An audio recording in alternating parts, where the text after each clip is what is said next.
നമസ്കാരം. ഗൾഫ് കടന്ന ഇന്ത്യൻ മഹാസമുദ്രത്തിന്റെ ഹൃദയഭാഗത്തേക്ക് ഇറാന്റെ മിസൈലുകൾ കുതിച്ചു.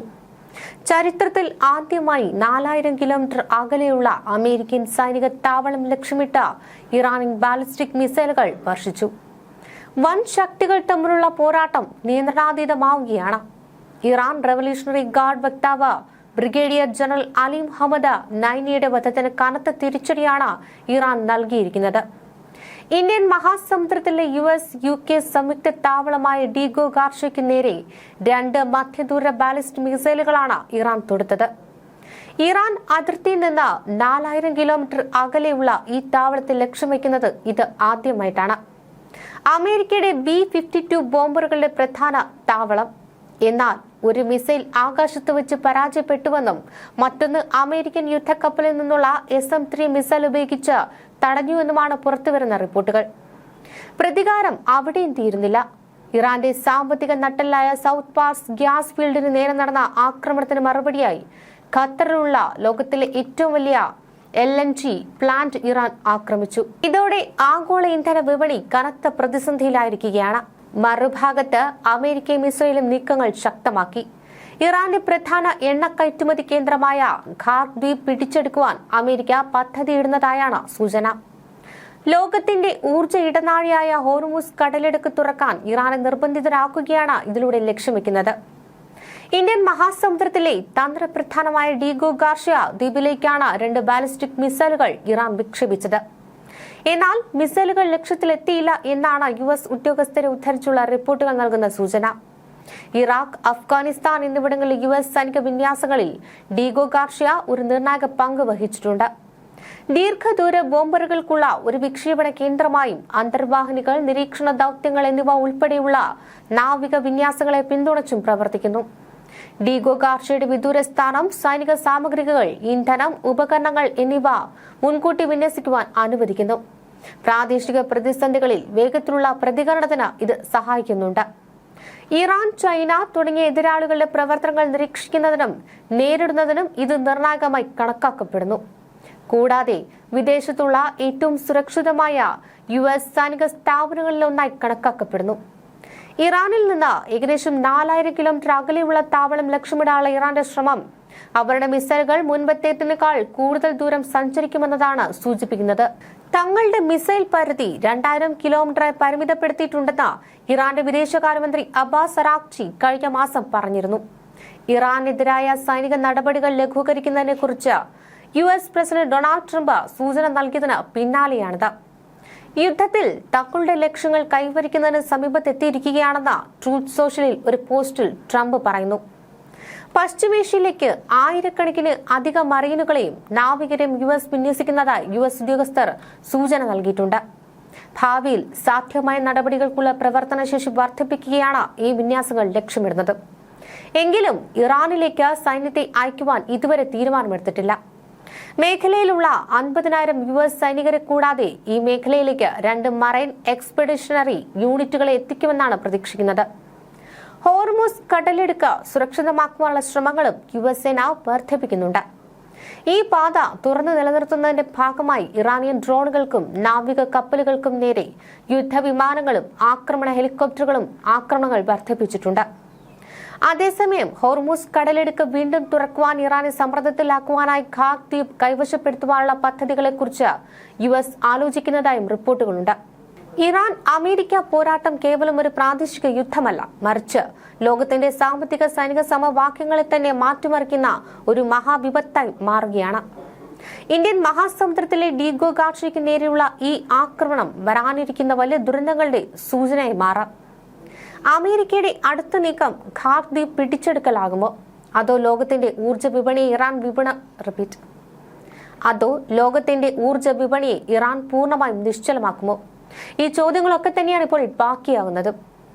ഇതിനിടയിൽ ലോകശ്രദ്ധ പിടിച്ചുപറ്റുന്ന ഒരു സൈനിക തന്ത്രമായി മാറുകയാണ് ഡിക്കാപ്പിറ്റേഷൻ സ്ട്രാറ്റജി.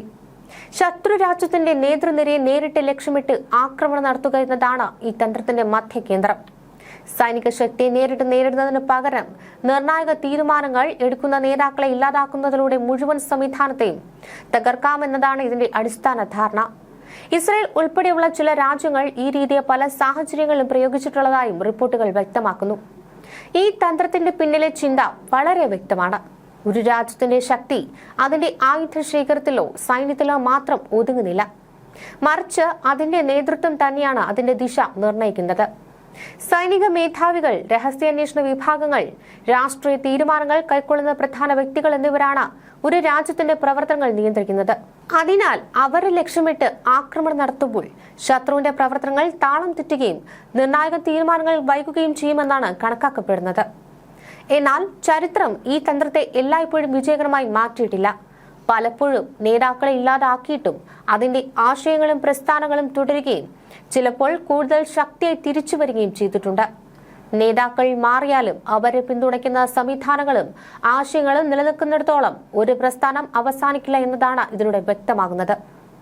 അതുകൊണ്ട് തന്നെ ഡെക്കാപിറ്റേഷൻ തന്ത്രം ദീർഘകാലപരമായി ഫലപ്രദമാണോ എന്നത് ഒരു വലിയ ചോദ്യമാണ്. ഇറാന്റെ സാഹചര്യത്തിൽ ഈ ചർച്ചയ്ക്ക് കൂടുതൽ ഗൗരവമുണ്ട്. ശക്തമായ സൈനിക സംവിധാനവും മതപരമായ അടിത്തറയുമുള്ള ഒരു രാജ്യമാണ് ഇറാൻ. അവിടെ അധികാരം ഒരു വ്യക്തിയിൽ മാത്രം കേന്ദ്രീകരിച്ചിരിക്കുന്നതല്ല, മറിച്ച് വിവിധ തലങ്ങളിൽ വിഭജിക്കുന്ന ഒരു സംവിധാനമായാണ് പ്രവർത്തിക്കുന്നത്. ഇസ്ലാമിക് റവല്യൂഷണറി ഗാർഡ് കോർപ്സ് പോലുള്ള ശക്തമായ സൈനിക വിഭാഗങ്ങളും ആശയപരമായ പിന്തുണയും ഈ സംവിധാനത്തെ കൂടുതൽ ഉറപ്പിക്കുന്നു. അതിനാൽ ഒരു നേതാവിനെ ഇല്ലാതാക്കുന്നവരുടെ മാത്രം ഈ ഘടന തകർന്നു പോകുന്നില്ല എന്നതാണ് വിദഗ്ധരുടെ വിലയിരുത്തൽ. ഡെക്കാപിറ്റേഷൻ തന്ത്രം ചിലപ്പോൾ തൽക്ഷണ നേട്ടങ്ങൾ നൽകുന്നുവെന്നത് നിഷേധിക്കാനാകില്ല. ഒരു ആക്രമണത്തിന് പിന്നാലെ ശത്രുവിന്റെ പ്രവർത്തനങ്ങളിൽ താൽക്കാലിക ആശയക്കുഴപ്പമുണ്ടാക്കാം. എന്നാൽ അതിന് പിന്നാലെ പ്രതികാരത്തിന്റെ ശക്തമായ തരംഗമുയരുവാൻ സാധ്യതയുണ്ട്. ഒരു നേതാവിന്റെ മരണത്തെ പ്രതികാരത്തിന്റെ പ്രേരണയായി മാറ്റി കൂടുതൽ ശക്തമായ ആക്രമണങ്ങൾ നടത്തുന്നത് ചരിത്രത്തിൽ പലവട്ടം കണ്ടിട്ടുണ്ട്. ഇതോടെ സംഘർഷം കൂടുതൽ രൂക്ഷമാവുകയും സമാധാന സാധ്യതകൾ കുറയുകയും ചെയ്യുന്നു. ഇത് മാത്രമല്ല, ഇത്തരം ലക്ഷ്യബദ്ധമായ ആക്രമണങ്ങൾ അന്താരാഷ്ട്ര രാഷ്ട്രീയ തലത്തിലും വലിയ പ്രത്യാഘാതങ്ങൾ സൃഷ്ടിക്കും.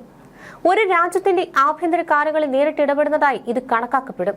ഇതോടെ രാജ്യങ്ങൾ തമ്മിലുള്ള ബന്ധം കൂടുതൽ മോശമാവുകയും ആഗോളതലത്തിൽ പുതിയ സംഘർഷങ്ങൾക്ക് വഴിയൊരുങ്ങുകയും ചെയ്യും. അതുകൊണ്ട് തന്നെ ഈ തന്ത്രം സൈനികമായി മാത്രം വിലയിരുത്തപ്പെടാതെ നയതന്ത്രപരമായി വിലയിരുത്തേണ്ടത് അനിവാര്യമാണ്.